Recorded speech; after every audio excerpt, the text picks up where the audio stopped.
everybody. Can you hear me? Yeah. Okay. So let's start. First, talk a little bit about me and why I'm giving this talk. I'm actually working for an IT service company located in Munich. This is a computing engine. And why I'm giving this talk, well, first of all, Python is quite fun. That's why I'm also here. And second, because I had a reason that I wanted to serialize the program. Actually, I wanted to move a running program from one computer to another computer. Well, I thought perhaps Pickling, the complete program, could be the way to go. And finally, I created the sPickle module. Now, let's see. Now, I think everybody knows what Pickling is in Python here. Anybody not? It's fine. Pickling was basically transform an object structure, the string, into a string, and unpickling reconstruct the structure. How does it work? Well, in Python we have two things. We have the pickler and the unpickler. The pickler is usually a class or a function in the case of the sPickle module, and the pickler creates a pickle program. The pickle program is a program written in a little tiny domain-specific programming language, the pickle language, and this program is then executed by the later executed by the unpickler, and the unpickler reconstructs usually a single object from this pickle program. This reconstructed object can be arbitrarily complex, and if you need to pickle more than one object, well, put them into a collection, and then you have your single object. So that's the basic thing you have to know about how pickling works. And there's another thing. How does the unpickler actually do its job? Well, it reconstructs the object using just a few primitive sources of objects. And one of these sources is the execution of already unpickled functions or any callable methods or constructors. And that means pickle program can do everything a Python program does. That means pickling, unpickling is insecure. You should know that. Never unpickle anything you don't know, and you don't completely trust in your program. Because it's like executing foreign code, and the pickle program is hard to read. Well, yes, the pickle tool says this is unknown, but it's really hard. So, from this knowledge, we can draw one important conclusion.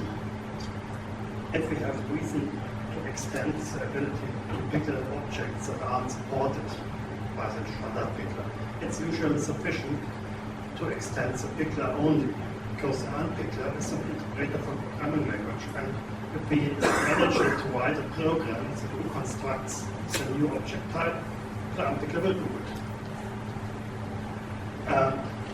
Both Stackless Python and the sPickle modules, these are the two items named in the title of the talk, they both indeed do extend the pickler of the Python library. So let's have a look what can be pickled in plain Python. Well, one answer is read the documentation. It clearly states what can be pickled and what not. If we look at a complete Python process, and this yellow box here will represent a process, we can divide the things in the process into three domains. Well, data and the code and the state, the execution state, and also the state for the objects like sockets or open files and things like that.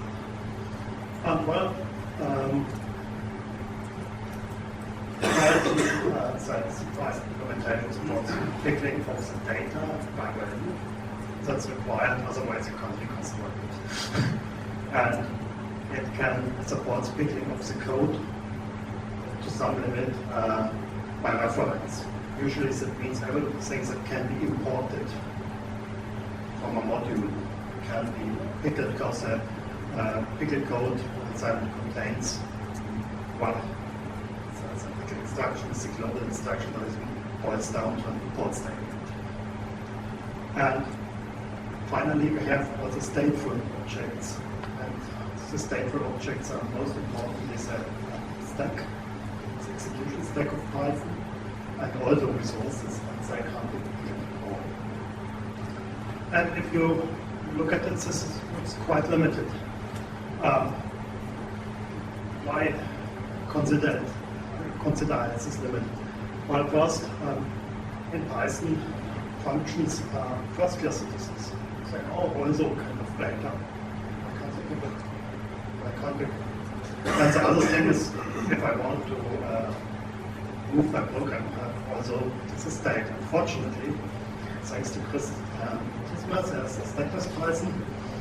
In Stackless Python, that's a variant of the usual sPickle, and it's well known for coroutines and for the ability to handle a lot of TCP connections at the same time. But I don't need this feature. There's another very important feature. The Python frame stack is coupled from the stack used by the CPU, from the C stack used by the CPU. This decoupling makes it possible to serialize the stack. In Stackless Python, tasklets, that's a kind of a coroutine I use to control the Python stack. And you can create many tasklets and just kind of switch the execution between them, so one becomes active and the others are inactive. And you can delete them, and also you can pickle an inactive tasklet. So it's a tasklet that's currently not executed. Therefore, we have a much better situation. Another thing, Stackless Python also implements pickling of a few other object types not supported by the usual Python. So we end up with the overall situation that you can store this data, you can pickle a little bit more code. This is a little green area at the top here. So there's can be pickled parts of the code by value, especially as particular functions.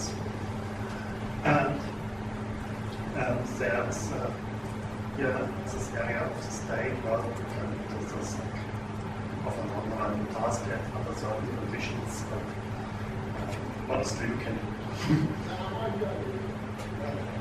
So let's look what we can do further.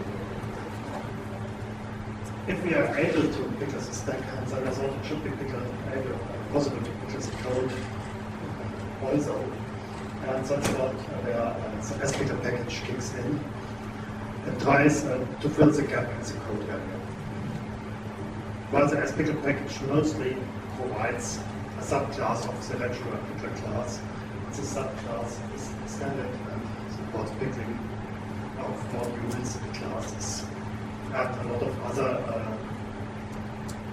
special objects and special types which are handled by the implementation. For the unpickling, we still have the unpickler from the sPickle or from the pickle module. We prefer the unpickle with the sPickle module because it's much faster. A few more details about the package files are name sPickle comes from Stackless Python or Super or Smart or anything like that. I'm not sure about it. The content, actually, we have the pickler class, we have a utility class that contains some handy functions. that didn't fit elsewhere, mostly convenience functions. And the sPickle tools class is also like for me to explore the possibilities of it. It's available on PyPy and it's under the Apache 2 license. The documentation is also available in the internet since yesterday. And unfortunately, it doesn't. It requires currently Stackless 2.7. And might work with Stackless 2.65 also, but I haven't ported it to Python 3 yet. And it also doesn't really work without Stackless Python, because there are some objects that the EuroPython can't really handle. And that so even if you don't want to move the Pickle frame, a stack frame, there are still some objects sPython can't pick up well, for instance, some iterators. So let's have a look at possible applications. Most important application of Pickling is saving complex data, but that's mainstream. So let's have a look at some interesting applications. And here we'll show demonstration of checkpointing of a program and of some kind of remote procedure checkpoints. What is checkpointing? Well, checkpointing is, to those of you who are familiar with HPC computing, high performance computing, checkpointing is a technique used to implement fault tolerance. Basically, you try to save the state of your running program now and then, and if your system crashes or something happens, if you're able to restart, that is the last checkpoint. Well, I will try to implement checkpointing for Python program, because to make it more interesting, I will also try to save the code of the program that contains the state information. That's a complete program, so we have one Pickle file and we can restart the complete program. Let's have a quick look at the source for the simplified version. Well, assume you have a typical application. It has some long-running function, and this function has a main loop, and within each iteration of this main loop you want to create one checkpoint. Where you could do it controlled by timer or something. But for simplicity, do it in every iteration. And then we have here checkpoint support object found later. And this has a method for checkpoint. And this method returns a flag. The flag indicates what it's true. It's indeed that the result contains sufficient data to be written into a file. If the flag isn't true, then this function is actually returning from a restart operation, where you have restarted the program. And then you have to go into the else strike and why. You can handle the restart or you do simply do nothing. This is the else strike. So let's have a look at the main program. Well, the main program writes a Pickle tools object, and we tell this object that we want to pickle the main module. Why? Because the main module, if we restart the program, we have already a main, so we have a main collision, and we can't import any symbols from the main program we use to restart. So we have to put our current main program because that's code. And then we call some from the checkpointing module, but that's checkpointing module is part of the example section of the sPickle package, and it's just intended for this demonstrations. It's not intended for production. It's too simple for production. But there's a checkpoint method to show, and call it, give it sPickle, so it's a down S function to use to pickle, we give it a function and arguments. So how is the checkpointing module actually working? So this is a checkpointable module. We create an instance of the checkpoint support class, and we create a tasklet, and we call it the loop function from the checkpoint support class. And within the loop, the tasklet runs, and if the tasklet runs from this run call, we now we have to serialize it, Pickler to serialize it, and return via the tasklet and run items serialize value back to the tasklet. You can study this in details, and I won't explain it too deep because it's more about Stackless than about Pickling. How does the restart work? Actually, our program, since it was a part of the main program, of the main function I didn't show. So restart case, we delegate into the checkpoint thing module, and you see when we pass it the content of the Pickle file, and you see that we don't need the original source code anymore. And it's a checkpointing module we simply unpickle the pickle, and we get back the checkpoint support object as a tasklet and enter the checkpoint. Okay. Oh, let's have a demo.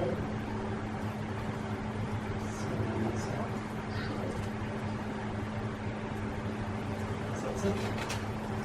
Our computation here is very simple. We count numbers. We can interrupt it. That's a usual function of the computer. There you see we got a keyboard interrupt. So that's, and let's restart it.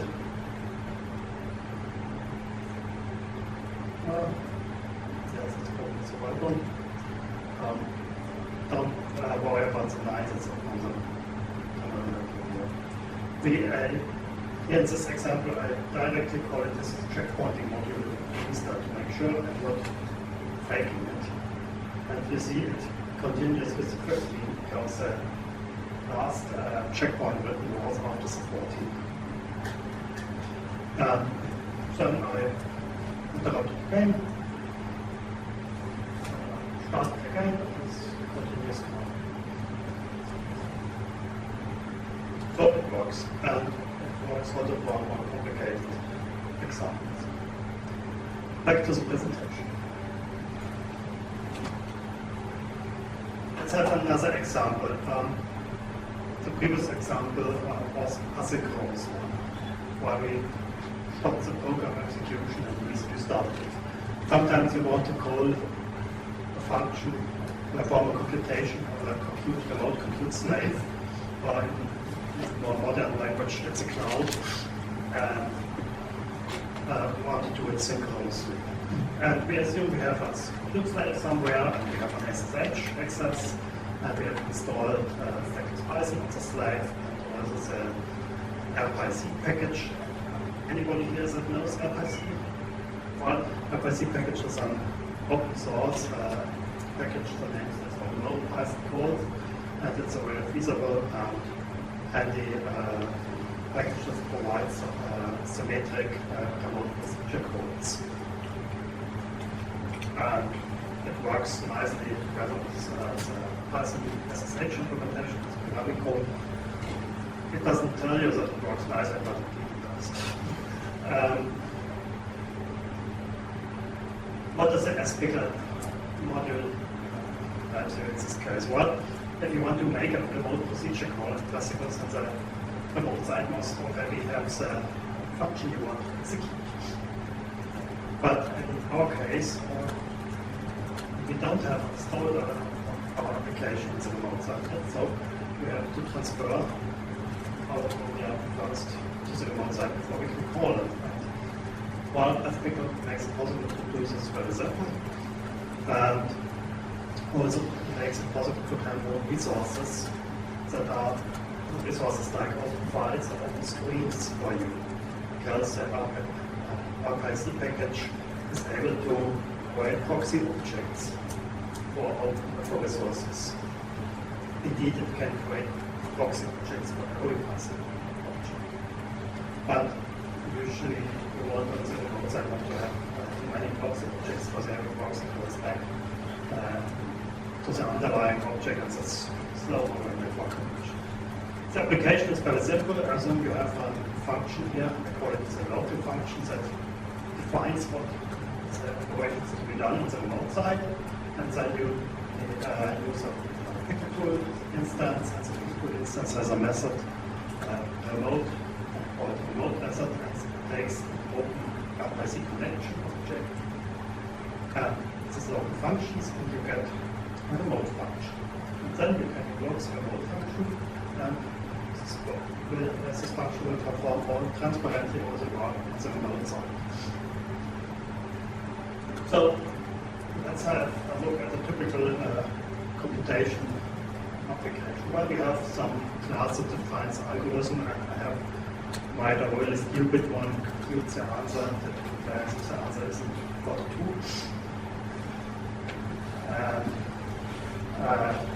It has all the, it's not stupid, but it also has things typical algorithm has text parameters, computes, and gets the results.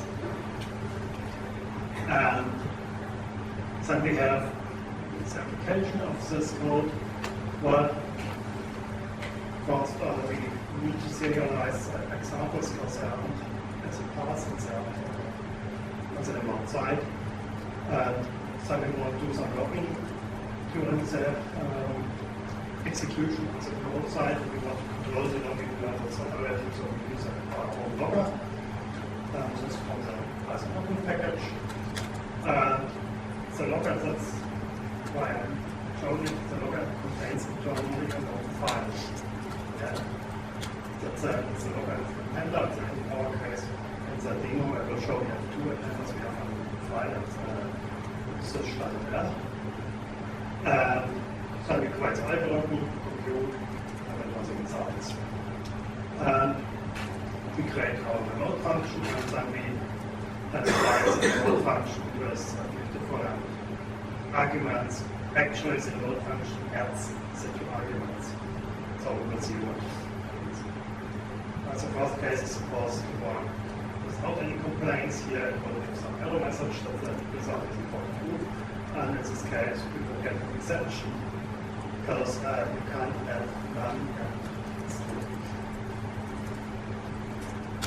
So let's have a quick look at the demonstration. Actually, I have no cloud, as I see here, but I have a virtual machine on this laptop.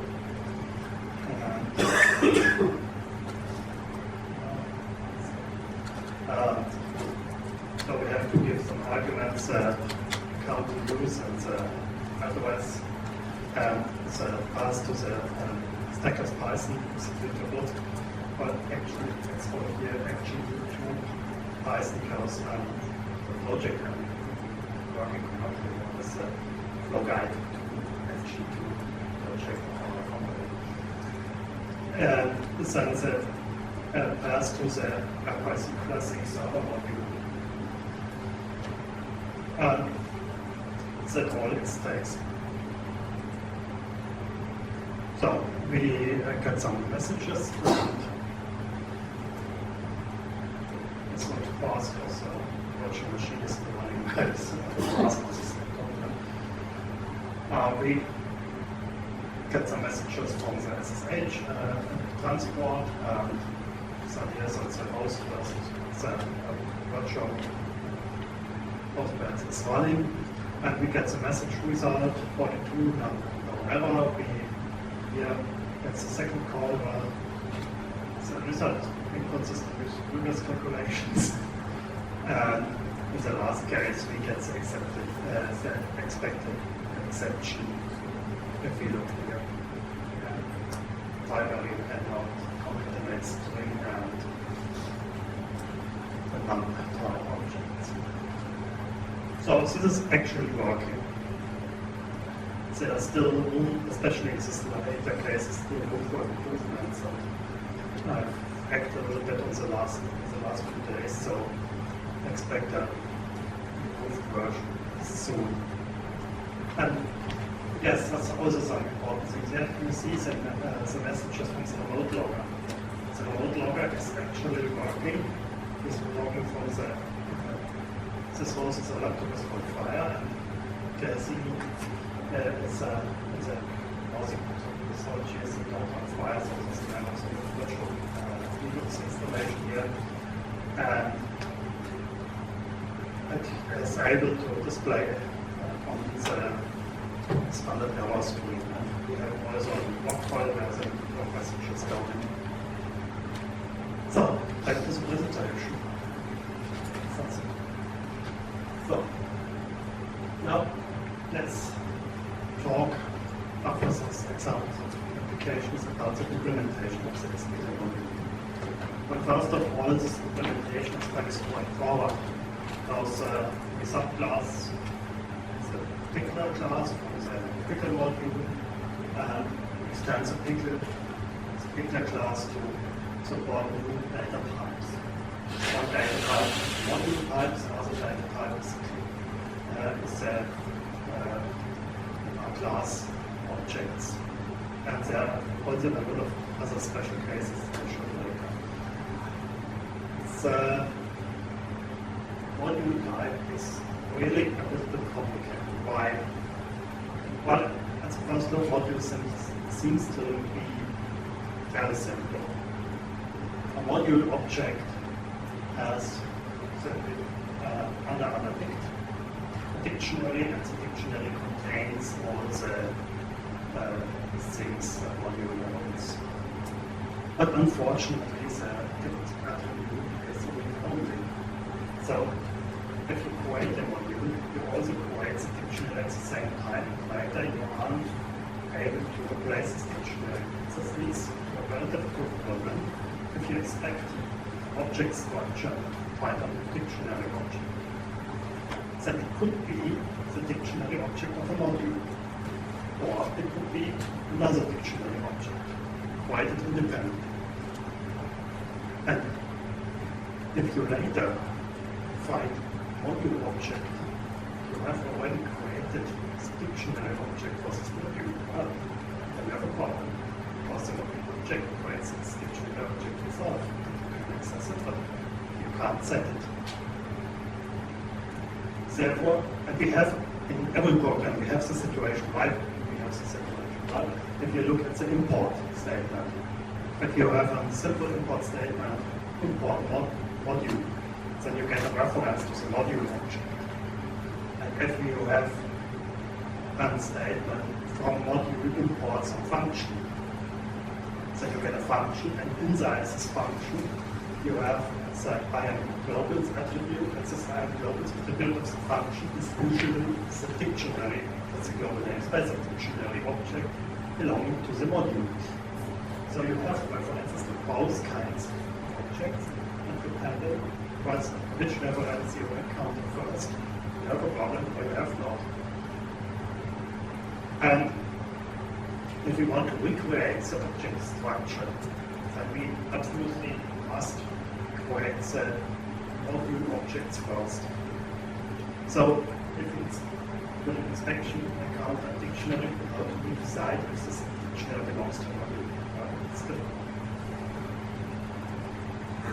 There are a few ways we could do it. One way, some ways that seem obvious are not reliable, where we could look at the content of the dictionary, and usually there's a way to find the name of the module. Also might be the module attribute, or there might be some attributes like under the file, under the package, and things like that. But that's really not reliable. And it's very complicated. Another way is brute force, look at every module contained in these modules.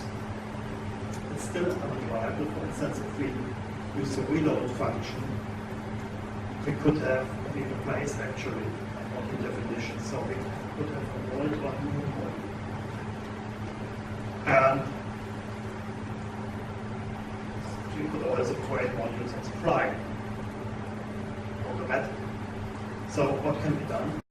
Well, what I did is I use backtracking.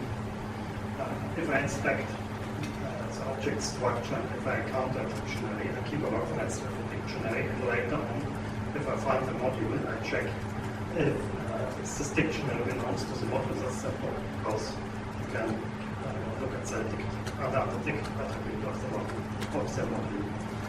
And if the dictionary is the dictionary for the module, I have to backtrack or to throw away what I've pickled up to the point where I create the dictionary and throw away the state of the pickler up to this point, and first create, pickle the module, and then pickle its dictionary. Fortunately, this backtracking fits very well into the existing code of the pickler class in the standard library. And we have this pickle module here, we have a method dict checkpoint, and this method takes a function, this is quite like right of our function, and waits a checkpoint, a restart point for the backtracking. And so I was able to retrofit this backtracking using the existing implementation. This is not performance optimized. Yes. Backtracking is slow because it do things sometimes very often that you throw away afterwards. It would be much more performant to re-implement the pickler class using a two-pass approach. First, detect or inspect the object structure for dictionaries and for modules, so sort them in the right order, and then create them. But it would have required much more coding for my application. So runtime performance is so important, and I wanted to first have a proof of concept that it's not at all. But actually, there's another problem with pickling modules. Well, it's, to be honest, it's not a problem with pickling, but with unpickling. Name collisions. How do we unpickle the module name main? We have a problem. If the code running the unpickler is started from some module, and this module is called main, so we have already a main module. And in those modules, we can have only one of them. And during unpickling of them, we might have import statements executed. And these import statements might look from main import some object from the main. So the main modules, these modules might be the wrong one, because the statement in the pickle code are written for the pickle main. The third problem, what to do after unpickling. We have two main modules, and if we don't need a reference to if we don't hold a reference to the unpickled main module, the main module, if we have just references to its dictionary, that can happen, because usually Python script, you have no reference, explicit reference to the main module. You have a reference to its dictionary, not to the module object itself. And this will lead, usually, if we don't introduce a reference to garbage collection, the module will shut down, and during the shutdown of a module, there's a special code that clears the dictionary of the module. This code was introduced to break cycles in to break cycles and to allow a clear shutdown of the interpreter. And probably with a new garbage collector, it wouldn't be required anymore, but it's still there.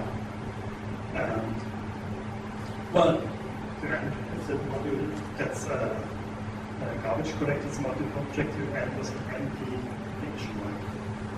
So we have to keep a reference. Well, my solution to this problem is that during unpickling I temporarily replace the module and these modules. I preserve the original entry if there's one and just restore it later. And in case of name collisions, when I'm not able to import the unpickled module into this module, so I keep a reference. It's just sPickle preserved modules. So the module stays alive. Another kind field of problems, class type, class objects. While most times it's simple, but we have some problems. There are many built-in classes, or many types of classes defined in native code. And so now the sPickle modules knows about most of the native classes used in the standard library, but surely not about all of them, because we can't inspect some of them. So, and they are also always available outside, because several into the library. So another point is that types module is very incomplete. There are a lot of types in Python that are in the types module. And another problem with classes is if you use the class program, for instance, you can construct classes that are really hard to inspect. Currently, I have, so you need some heuristics. I have an implementation of the pickling of classes that looks at the ticked, under the ticked attribute of the class object only. And I have no special code to handle meta classes and things like that. That works for me and for my applications, but it could be improved and probably accept test cases for features. There's another problem with the reconstruction of classes. How should the pickler encode the equation of a class? The programmatical equation of a class. The two ways to do it, two extreme ways, and everything in between. Well, either you can write a dictionary containing all the members of a class and pass this dictionary to the constructor. Everybody knows it. You can create a class with this type. The type function, or actually the type is a class that creates the classes. And pass the members here, or you create use empty dictionaries and attach the members later.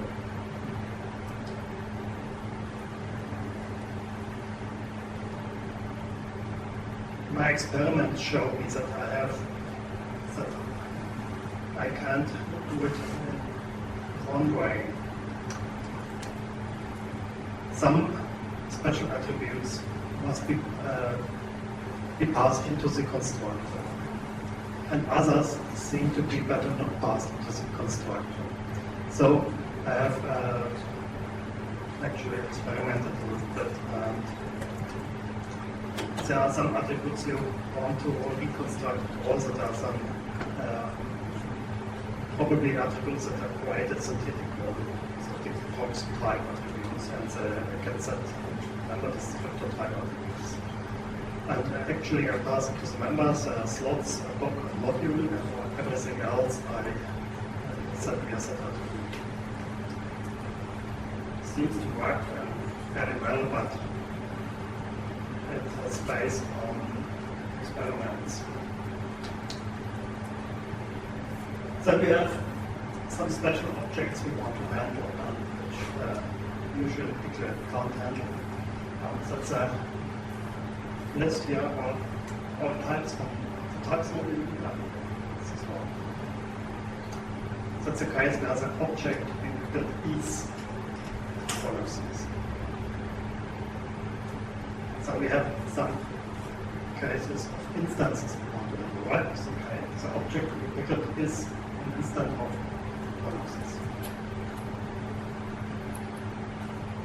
I won't go into details about this, but there's simply special code required to make the system work.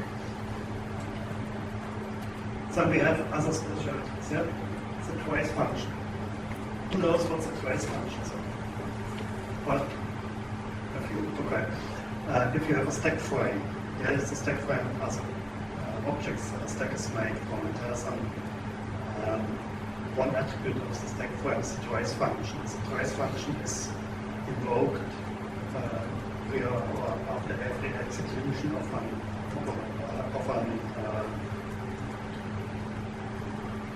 probably a line or an operation of the interpreter internally. Debuggers use the trace functions typically. And if you want to pickle a stack frame, it has a trace function attached.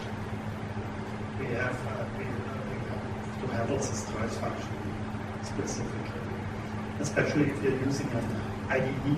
For instance, I'm using usually Eclipse with a Python plugin, and the trace function is a function inserted from Python, so it references the Python code. But if I want to pickle the module and move it to a separate computer, and as in my example here, but there's no Python. So we have to throw this trace function away and replace it with a usable surrogate function. Usually we want to replace it, because if we simply set it to none, we wouldn't be, on the other hand, we wouldn't be able to debug taskets that we just reconstructed anymore. And if we reconstruct it within our Python interpreter, well, then we should surely be able to trace it again. So we have some functions with the sys module. We have to handle specifically those available using two different names. And we have sometimes to try both names to find the right object. Okay. A few words about the further development plans we have. Well, I really need to add a public JIT repository. That's currently in our internal repository in Science and Opinion. And we actually use the sPickle module in the commercial product. And therefore, we plan to provide bug fixes for it, for bugs we get aware of. Our product uses Python 2.7, so I have no current plans to support it. We licensed it under the Apache license. That's a Python Software Foundation requires for contributions to Python. So it would be possible to contribute parts back into the standard Python particular. But that would be a really interesting question if it's possible to get some backing. So, the last slide, my conclusion. It's indeed possible to extend the pickler to be able to pickle code modules. The Python standard library showed that it doesn't care about pickling very much. It's working for the documented cases, but there are a lot of classes that could implement the pickler protocol to support pickling and saying simply don't do it. The sPickle module itself, I consider it still experimental, and it's more proof of concept.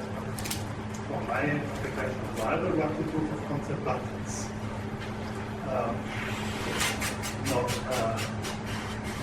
ready for production in every case. And it relies heavily partly undocumented implementation details. And it should be possible to maximize the most of the features in the sPickle module into plain C Python, but of course it won't be happening at least not for Python 2, because the developer of Python 2 is in bug fix only mode. Okay, that's it. Thank you.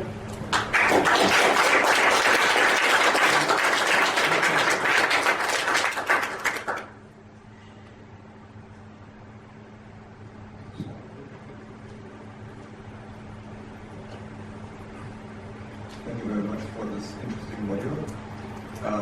I have two additions. One of them is I was on a Stackless sprint in Atlanta in February, and we were working punctually on enhancing the pickling in a special manner, because very many objects are not yet supported by standard sPickle.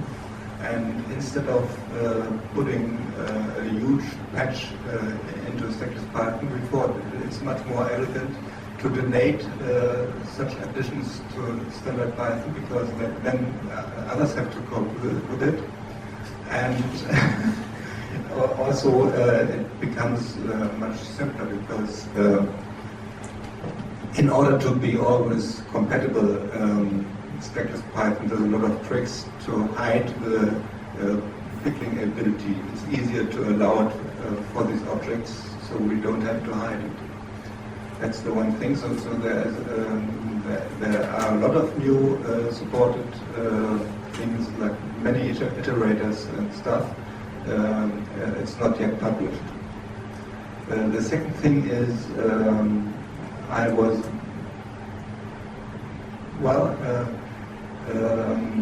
there's a little bit missing from the solution. I didn't solve it myself yet. I saw your functions are almost top level, and they're probably all pickle and unpickable and restartable. There's one problem with Stackless Python, that it can happen that your chain of frames can be unpickled but not executed. And it would be nice to have a function that checks whether a checkpoint is rerunnable to a certain level or not. So that's an addition I would like to add. Thank you.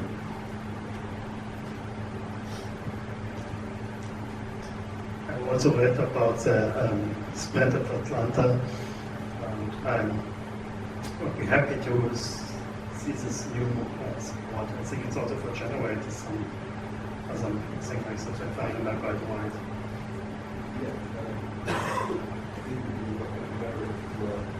And actually, in our, in this version here, I took care that everything is pickleable. Actually, we have seen the problem that sometimes objects on the stacks that can't be unpickled or can't be restarted after unpickling. And that's something that we are aware of, but we can't work around it more.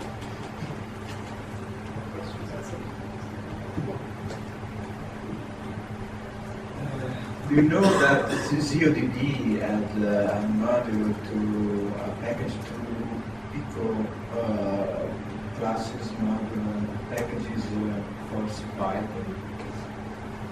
It's still maintained, not so much used, but it's on spn0.org, and it does pickling of not standard pickling, but pickling to ZODD, which is a bit different. No, I wasn't aware of. So maybe you can find some idea to Yes, it's an interesting environment. ZODD has a lot of code dealing to pickling of not runtime object, but normal data and also code objects. That's it.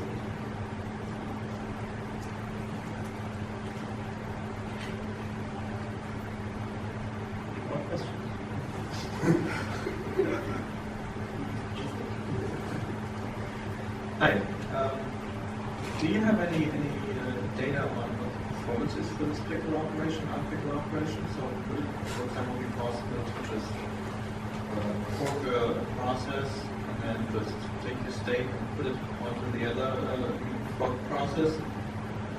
Or have multiple processes running and then distribute the load in your one application to these other processes in case you need it? Well, I think it's a matter of get the recording. Actually, I think it's possible. If it is, the performance is good, well, it depends how long the other process run. In our main application, we have processes running for at least 10 minutes or so. So performance is not an issue because right now it takes under a second. But if you have to processes or tasks running for 2 seconds, well, it's slow. Of course, the most performance, the most problematic part is firstly compared to picking the sPython. We can't use the sPickle module. And the sPickle module is written in C and it's very fast. So we are running interpreted code. Secondly, we have sPickle. Well, now with the sPickle module as a reference, it would be possible to rewrite the Pickle class to avoid spectrum. It shouldn't be too difficult. It's just a block. And then you have a two-pass approach, and if you have good luck, just one pass. So it shouldn't be too bad. On the other hand, you usually try to avoid picking too many modules. I've shown picking modules, and you can pick a very complicated modules. But if the module is already available, it can be restored via import. What is much more efficient.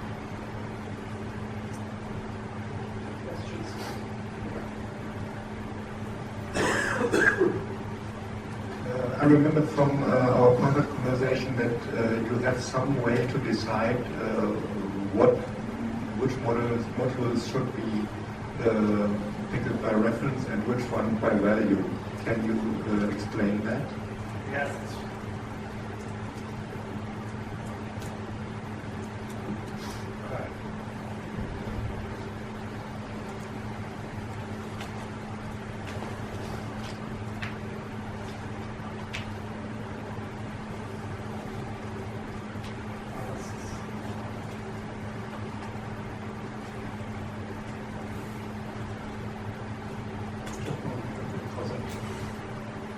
Yeah, for instance,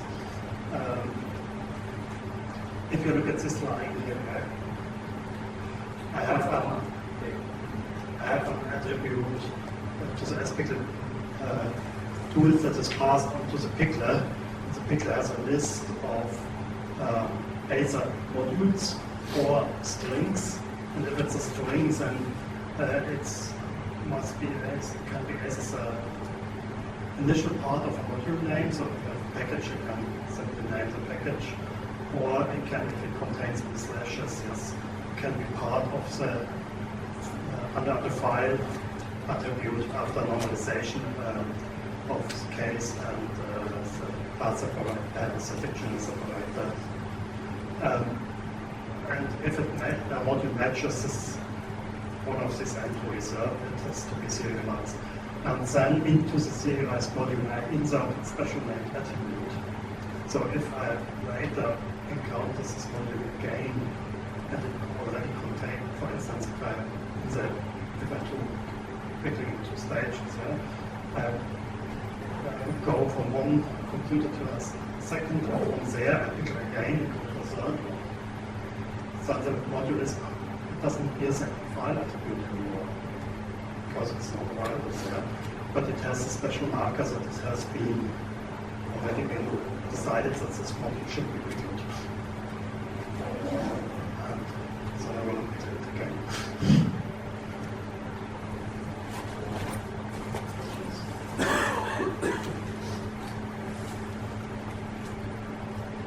Okay, thank you.